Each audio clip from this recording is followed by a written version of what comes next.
This is Lessons Learned, and I'm your host, Matt Kennard, CEO of Better Lesson. Join me as we dig in with visionary state and district level leaders who share our mission to support every K-12 educator in developing the next generation of resourceful, compassionate, and resilient learners. Lessons Learned is brought to you by Better Lesson.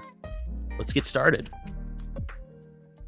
All right, everybody, Lessons Learned, Season 2.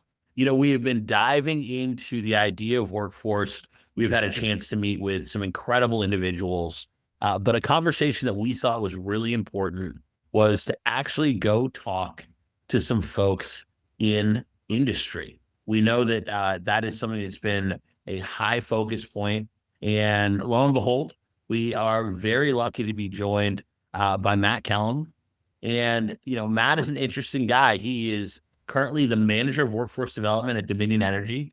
For those of you who are not in the energy space, take 5 seconds and Google Dominion, and you will realize that they are everywhere. They are part of kind of the large energy consortia of, the United States.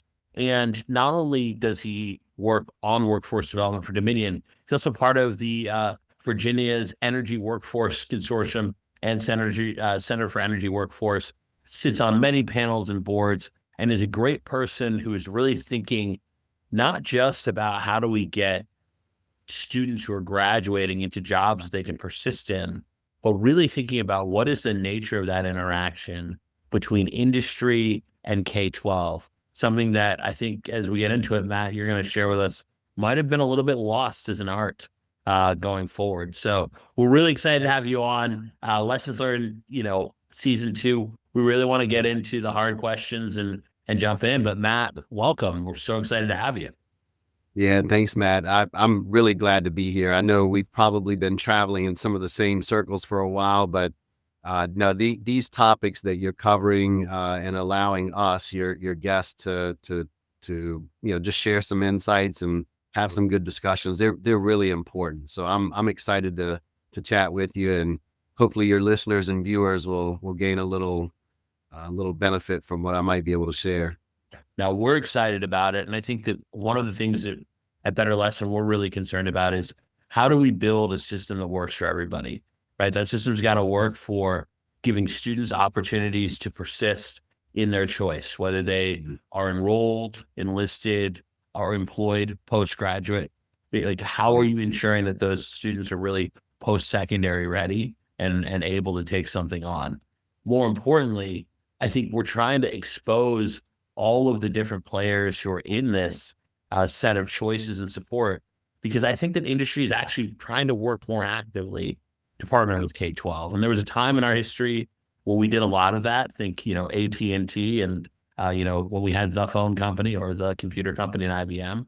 But I think that type of reach out, especially in an area like energy, which is, I live in Texas, ERCOT is a whole different mess. The Virginia grid is 100 years old and it's going to have to double and triple in the next couple of years to get there. There's so many high wage, high demand jobs that are going to be available. And whether students are employed and then eventually get sent to college, right, on behalf of, the industries they're working for or whatever else they may do, there's so many great opportunities when we can connect what happens in K-12 to what's happening in industry. Totally. I'll chime in and just say a few things in response to what you'd acknowledged in no particular order. I completely agree with you. If any of the listeners, aren't familiar with the energy industry, I would absolutely encourage them to just, kind of get read up on the energy industry. What is really unique about the industry, and I'll weave in my own family's experience, which I think will be interesting for you and the listeners. But the energy industry, we are a little bit of everything. We are architecture and construction. We are manufacturers. We are all the STEM, skills, and because we have a lot of communications and video and designers, we have all those folks. And then we're the agricultural and natural sciences. And thankfully, after many years of pursuit, nationally with the new cluster model and the subclusters, energy is now one of the new clusters and therefore subclusters. But that took a lot of work. But either way, the point being is the energy industry, we are all of those things. Business, IT, law, we have everything. We have meteorologists that work for our companies because we have to be able to anticipate weather, storms, and other environmental scenarios and take care of the environment that we are working in. But the other really big thing, and you alluded to this, but we are national security. And to have, talent from all of our communities that we serve coming into our industry, but also to national security. And so anyway, I want to reiterate those things because I know sometimes, energy or paying the energy bill is Yeah. maybe just taken for granted, or maybe young people aren't aware of it because their parents or other guardians or whomever they might live with, they're taking care of it. But it is energy is really important, and it's really important that it is in our school systems and being talked about and offered as curriculum and a pathway. And on that note, I'll weave in my own family's experience because I think it touches on some of the different things that you've alluded to and some of the different options that students could consider. So I'm actually the fourth generation of my family to work for Dominion Energy. Well, collectively, my family has over 140 years with the company. Um, I did not know my great grandfather, but he was with the company and he was an electrician and a system operator for 30 years with the company, but also a Navy veteran. Then my grandfather, he did go to college here in Richmond, studied chemistry. So he came on as a chemist, but then retired 40 years later. But he'd done engineering. He directed, some of our different departments. He'd helped build the two nuclear power stations in Virginia, done a lot of things. And then my dad retired after 45 years, but he spent his whole time in one of our coal-fired, natural gas-fired power stations here in this Richmond area, all in the maintenance area. But of course, he came in 2 weeks right out of high school and progressed up through the ranks and, managed and served as a foreman. And then there's me. I'm the oddball that didn't do anything technical. I've been with the company for almost 18 years. I'm on the HR side, but really I take my role very seriously because I get to think back on all the things that they did, all the skills that they bring, the different types of positions that they worked in, and now I get to help other people. And I really do. That means a lot to me. But my whole point in telling that story is the industry is extremely reliable. It offers many different career opportunities. And back to the point of your conversations, there are many different entry points.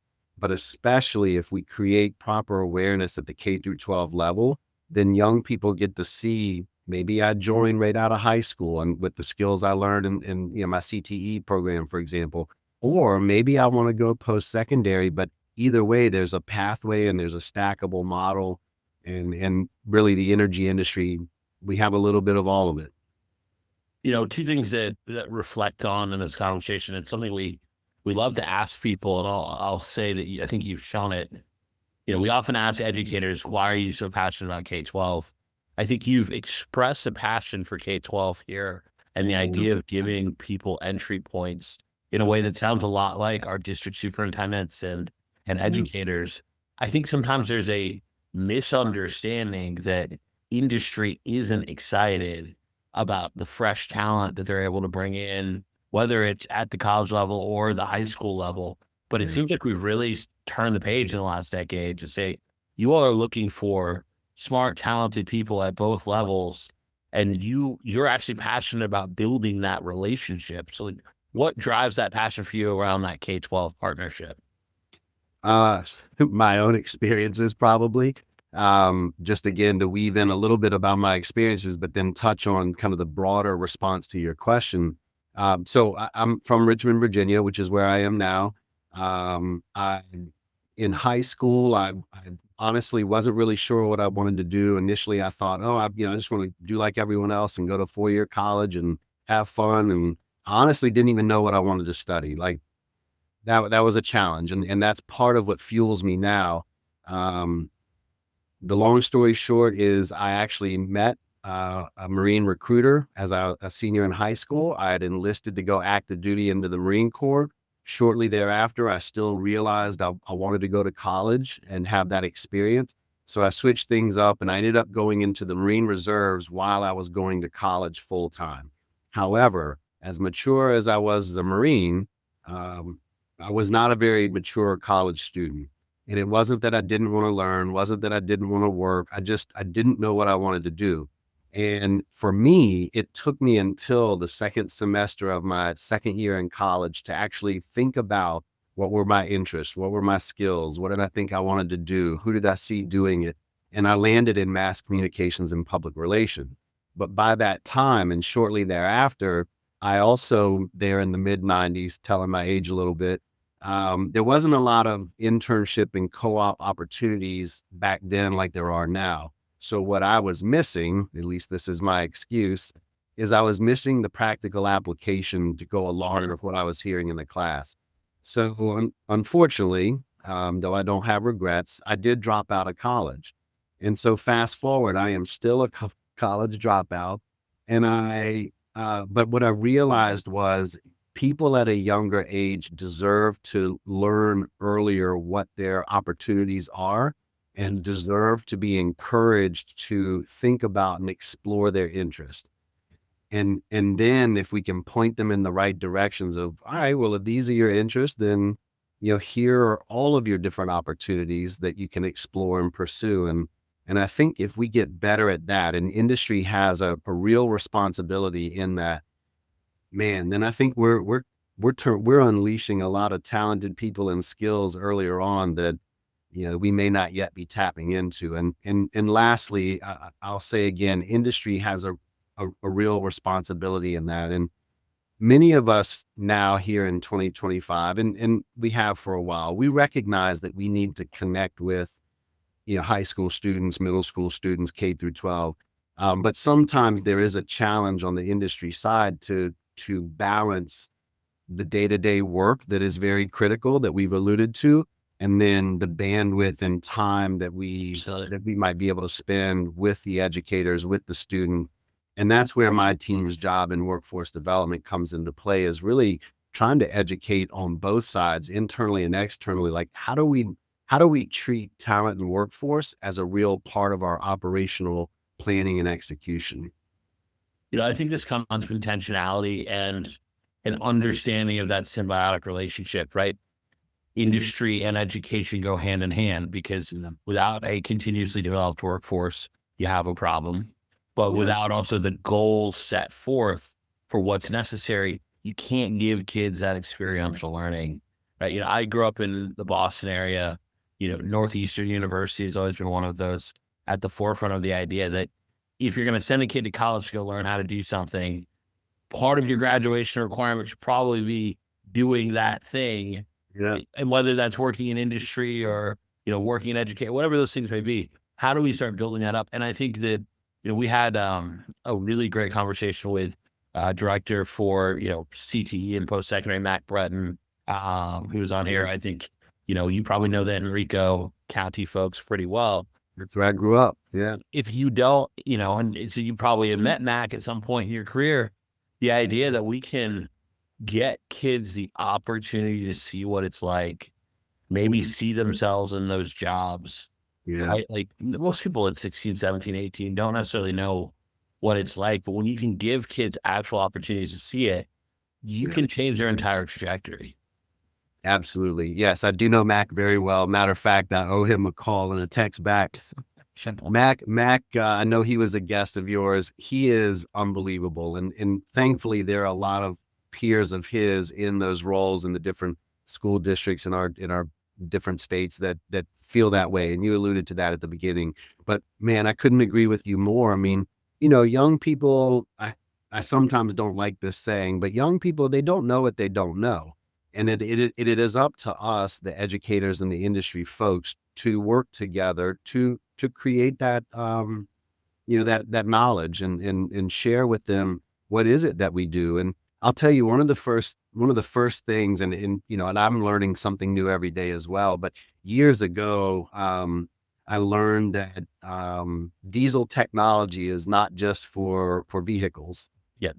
And one of our nuclear professionals, I believe she's in engineering, but at any rate, she graduated from one of the Henrico County schools here in this Richmond, Virginia area.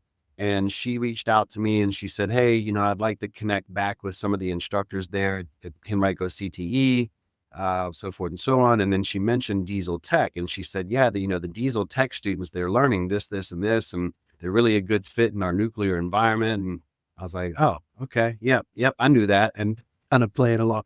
But man, I learned so much. And I think then the real message here is the students would have, and maybe even sometimes the instructors, innocently enough, they may have no idea that, in that instance, diesel tech really is a great fit, not just in this industry, but in all these other industries. So it is our job to do the classroom visits, host some tours, engage with the educators so that we can kind of multiply that effect of, hey, here's where, your students might be a good fit for us and us for them, and then arming them with the information that could be helpful to them as they're teaching classes. One conversation we've also had is giving students opportunities to find high wage, high availability jobs that also exist in their own community, right? And if I'm talking about this, if I'm coming from Miami and all of a sudden I find myself in February in Akron, Ohio, Mhm. I might find myself back in Miami in Yeah. February. But if you think about being able to hire local talent that's resonant with the community, that also seems like it's something of high importance, especially when you talk about something like energy, which everybody needs, and that local context makes a huge difference when you think about hiring talent. Yeah, it does. And I think maybe to that point, again, energy, and I hope it's changing, but I think it's still the case. And maybe not even just with energy. Maybe it's, the other companies in the area. Sometimes folks just don't know what's around. They get in Yeah. their own routines. They may not travel outside of certain areas.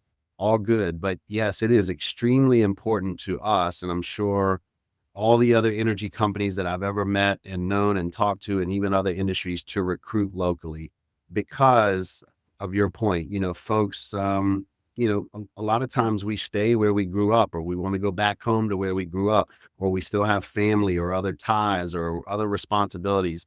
And man, our communities are so talented and so diverse that for all the talent and workforce strategies, they're to your local communities. Um, I could go on and on about that, but it's interesting. I mean, I'll use myself, from a veteran perspective. We get a lot of veterans that will come out. Well, I don't want to lose sight of the K-12 focus and audience here. Even if someone does choose, like I did, to go into the military, we still might want to appeal to them in their middle school and high school years about what our industry is, what careers we have, because once someone is getting out of the military, whether it's after 4 or 20 plus years, we might still they want to come home. Maybe, maybe they want to stay with their last station. Maybe they want to come back home. But either way, now they've got skills. Maybe we appealed to them when they were in, ninth through 12th grade, but now we definitely want them post-military because, our industry especially hires a lot of veterans. But sometimes military folks might transition out and then maybe later go back home. It's all good. What I would reiterate out of, what we're acknowledging here is local talent's really important for a lot of reasons. But even if someone does come into our industry, whether right out of high school, after the military, or anything in between, the energy industry is one where collectively we are doing a good job and have a lot of opportunities to work together to help each other. And that is another thing that I've really appreciated about the energy industry is we do work together really well. We don't really fight each other. We really partner well. When there's storms, we help each other out to restore. When there's best practice sharing that's needed across any sector of our industry, we do a really good job of sharing those best practices. And if someone is moving from one place to another, a lot of times we want to make sure that they are either skilled, educated, or just, armed with the ability to make that easy transition from one place to another. So it's really important that our industry does that. And you'd mentioned the Center for Energy Workforce Development. You'd mentioned the Virginia Energy Workforce Consortium, which is a state level organization aligned with CEWD. And that's where we find industry, educators, government, and community all working together on these different things. I think one of the things that we talked a little bit about is the role that districts, especially when you think about working with their local city councils, working with local industry, that makes a difference. But it feels like it's also a role for the state. Yeah. And as you think about working with state leaders as well in Virginia, and you mentioned the consortium and others, um, how can the state play a positive role in helping to encourage that connection as well? I'll maybe respond this way. And I think a lot of states are doing this, but I have to give a lot of credit here in Virginia. We have an organization which I think is maybe about a year and a half, maybe approaching 2 years old, called Virginia Works. And I know other states have their state work, Yeah. agencies, but Virginia Works is essentially set up to sort of be the workforce development agency or office for the state. And even then, they are doing a really good job of bringing educators, industry, government, community, all these players together at a state level. And then what I think they do really well. So this is kind of the best practice, for any group at the state, regional, or local level, is to have those right stakeholders from that talent and workforce ecosystem, have them together, have them in the same room, literally or figuratively, and then driving some of those consistent messages. So from a state level, driving consistent knowledge, driving consistent messages, sharing and driving some of the best practices, those types of things. I know that takes time, but I believe if we're all speaking a similar language and if we're all sharing our pain points and our interests and opportunities, then I think, when we work together and show up together, things happen. Yeah. And for the state to recognize that, and I think, in my case, Virginia is seeing that very much so. That is a way to impact that. Another thing that I will say, and I don't know if this is happening in other states, but I know in Virginia, our Virginia Chamber of Commerce is also really involved from a business standpoint in doing some of those things that I just kind of rattled off. But one example of that, and I don't know when the first one was developed, but every 5 years they develop a blueprint. And for example, they are working on Blueprint 2030 right now. But it is led by industry folks who every 5 years will chair the committee or chair the blueprint efforts in partnership with the chamber. And then there are key areas that are identified in those blueprints. But in most of those areas, and even called out, there is usually a talent and workforce focus. And that is another way from a state level that we are all working together to drive some of these efforts and making sure that things are happening, resources are allocated, people are engaged together. So I think those are two ones that I think are working really well and driving some successes here in Virginia. We think a lot about that portrait of a graduate and kind of what are the skills needed for kids who are coming out to be able to support industry. And I think that active collaboration, we're seeing it too, in Ohio, a good example, the Department of Labor, the Department of Education are often merged in terms of their initiatives because the two really are hand in glove. Right. And to your point, I don't think this is about a handoff. It's about an ongoing active collaboration. And as those needs continue to evolve, how are we having that active conversation on that portrait or graduate to ensure that our curricula, our choices, our district setup tie into that? And that makes a ton of sense in terms of building that long-term continuity and relationship because you're dependent on that workforce. But that workforce is also dependent on knowing what needs to be real. So I take AI as an easy example. There's going to be lots of work within the industry, where AI tooling is going to be important. How are we prepping for that next generation of analysts and leaders who are going to come in and transform the way that you operate as a business? Well, and now again, I'll touch on a few things you mentioned, and maybe I'll work backwards. Talking about AI,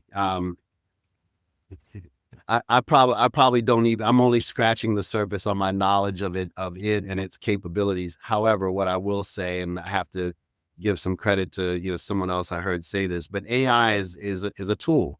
It's a pretty powerful tool, but you might be able to relate it to our computers now, our cell phones, and what those Oh, capabilities are. You can yes. relate it to a calculator back in the day. Either way, it is a tool that will make our work more effective and efficient, maybe, more productive. However, to your point, there are still people that have to do things.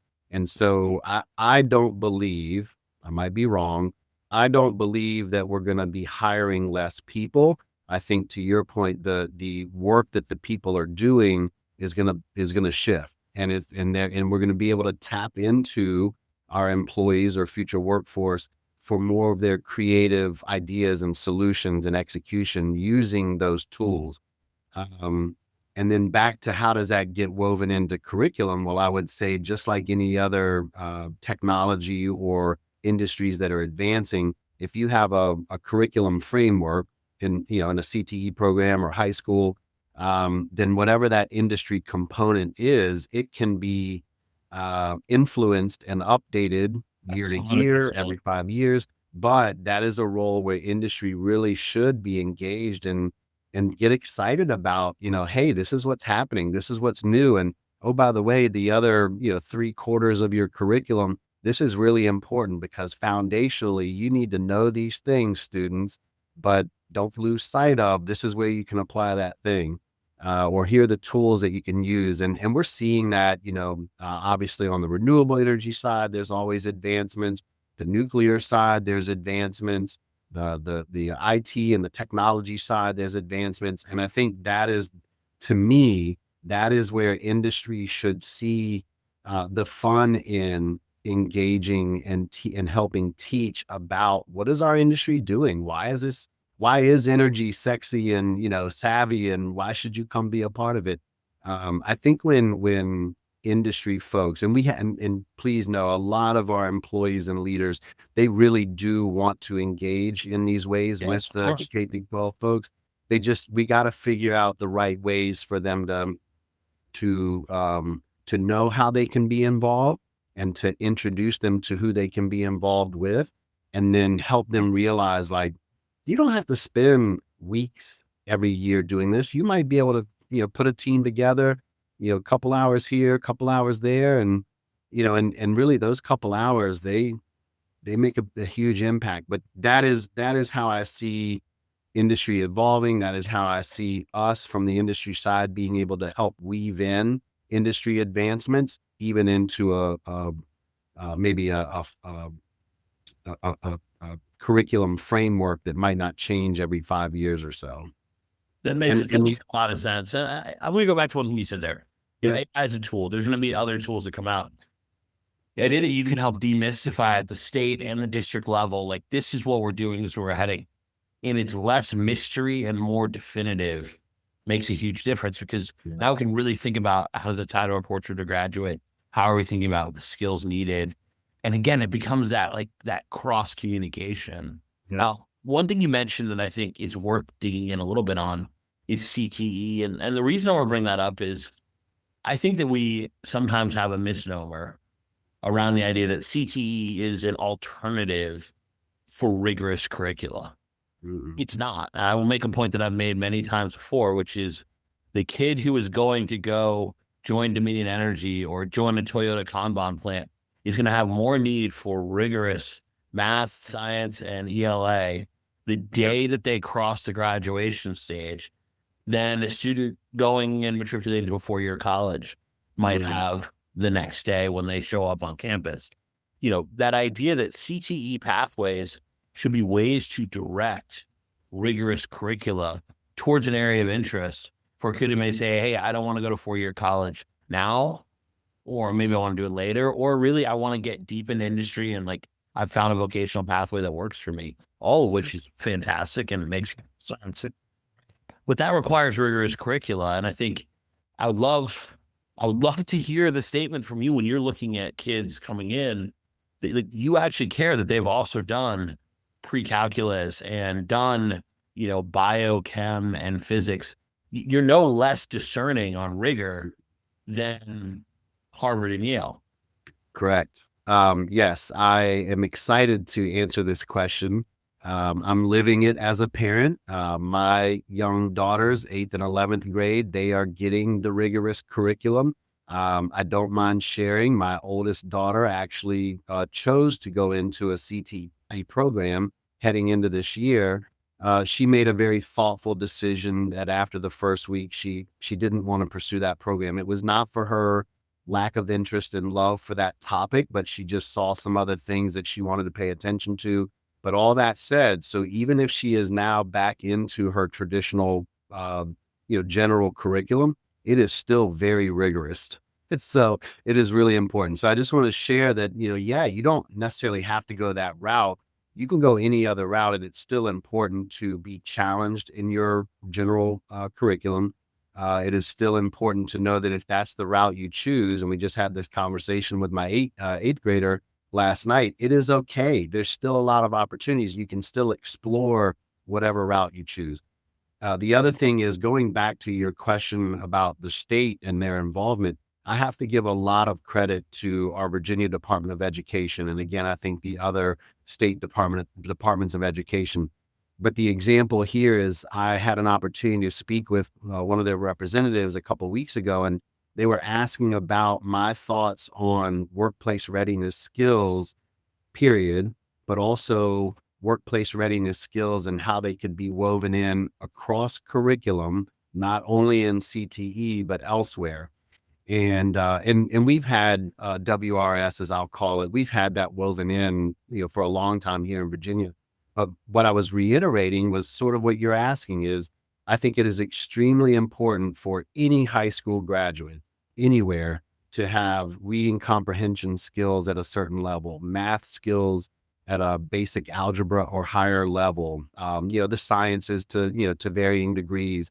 But then also in addition to that, understanding finances and budgets to whatever degree a student can learn that, understanding teamwork, even if they're not on an athletic or other club or organization team, how can there be interdisciplinary projects either within a class or across classes? Because all of those things, to your point, are really important skills that anyone graduating, anyone who's even just starting work as a junior in high school or whatever, they should have some level of comfort and knowledge with those things in order to be able to succeed in life, period. And then the other thing that I will say is, and I'm sure you and your listeners know this well, but here in Virginia, this part they wouldn't know necessarily, but here in Virginia, we actually, before the cluster model was updated here recently, back in 2019, we worked really hard for a number of years and then finally had legislation passed in the first quarter of 2019, requiring by law that we add a 17th energy career cluster. My point for sharing that is the state, many people at the state level in the Department of Education and Industry, energy folks, and the Virginia Energy Workforce Consortium, we realized how important it was. So that's why we pursued it that way, so it can never go anywhere. And now it's woven into the new structure, et cetera. But then we had to build out the pathways and the elective courses. And what was really good is we had educators and various industry folks in the room together. But no matter what elective course we were talking about, no matter what plans of study and topics, everything always ended up coming back to workplace readiness skills. And all of our leaders from the industry said, I need them to know how to be able to read a ruler. I need them to know how to be able to, basic understanding of drawings, math, et cetera, et cetera. So it did not matter what the position was, what the pathway was, if it was business, IT, workplace readiness skills were so important. And I really believe that if we can better weave those into all of our coursework and curriculum, and then have industry engaged a little bit more in certain ways, I think we're going to be turning on light bulbs and exciting young people more than we ever have before. I love that. And I think to me, this goes exactly to the point, right? Which is we, through thoughtful collaboration, can create a world in which we are finding our way to like very exciting, very useful and usable partnership along the way. But this isn't about a handoff or a one and done. This is really about how are we able to do this together? How are we able to have this be effective traditional communication, right? That helps us get to the long term of what that portrait of graduate looks like and what those needs are. And the more that we're able to have that conversation in a way that's useful and usable for the participants, right? At the end of the day, the people that we help are our students. We're giving them these interesting, clear, direct options where, I want it to be celebrated when a kid walks across the stage that they are post-secondary ready. And whether they're going to 4-year college, 2-year college, associate's degree, they're going into the military, or they have chosen a CTE pathway in a career, like, Yep. hands out, like, that's awesome, right? Like, Yeah. and I think that, and going back to Mac, where we should just have Mac on repeat all the time. Enrolled, enlisted, or employed, we should be equally celebrating that Yeah. we prepared those students to go do it. And there's so many interesting and unique opportunities available to them because industry really wants these kids. Yeah. And I'll give you, man, I'll leave the names out, but I have a really good friend, that, was, part of my friend group in high school. We all played sports together, hung out together, whatever. And it's interesting because he was in, I guess like C or B level classes as we might have described it back then. But what was crazy is just, hanging out with him for so many years, he was probably the smartest one of our whole group. And but what I learned later is, once we were all kind of in our careers and pursuing things post high school, and he was thriving in his career, but he was not also like me, was not a college graduate. He tried it, but it didn't work. And what I learned was, to your point, we have to encourage and celebrate all of those skills, and we may all learn differently. But if we can celebrate those things that we've been talking about now here on in this conversation, then we will see more people excited about and thriving as they're making that transition out of K through 12 into whatever they do. And then to your point, there's a much higher level of pride in what they feel about what they're doing and accomplishing and how they're pursuing it and all the opportunities that are out there for them to go after. 100%. And I think there's even a different level of just understanding and respect amongst all of us in our communities. Like, oh man, that young she did this and she's thriving over there. And that young man over there, he's doing this. And they all took different paths, but man, look at all of them. And I think if we can just think about ourselves and our own experiences, think about if we have children or nieces, nephews, or neighbors, whatever, and think about like, oh, well, they're talented too. I think if we think about it differently, then we're able to collaborate and engage and drive these interests differently. And then the other thing I would add is, I cannot reiterate enough. Industry really has a significant role to play in all this, and I think, one of the things that I like to reiterate with our folks internally and some of our other industry peers is, um, it does. I know that it's challenging. We all have, maybe teams that are smaller than we hope, and we wish we had more employees. But don't lose sight of what we can give back. How we can influence, because what I do see and hear from a lot of employers is, man, they say, where's all the talent? Where's this? I'm having, my talent pool doesn't look the way I want it to look, or where is it? What's talent acquisition doing? But it is out there. And I know that it might, take us all working together to kind of turn this ship around. The talent is out there. And if we want our talent pools or talent pipelines to look differently, then we have to invest differently from an industry standpoint. Amen. Amen So, to that. Like, you got to go find them where they are and give them the incentive, because we're losing a lot of kids because we're not giving them that incentive. And to your point, like your friend growing up, it's not that they're not smart kids. We yeah. just have not found a way to appeal to them in a way that draws them in. And that is our job. And I think that between educators and industry.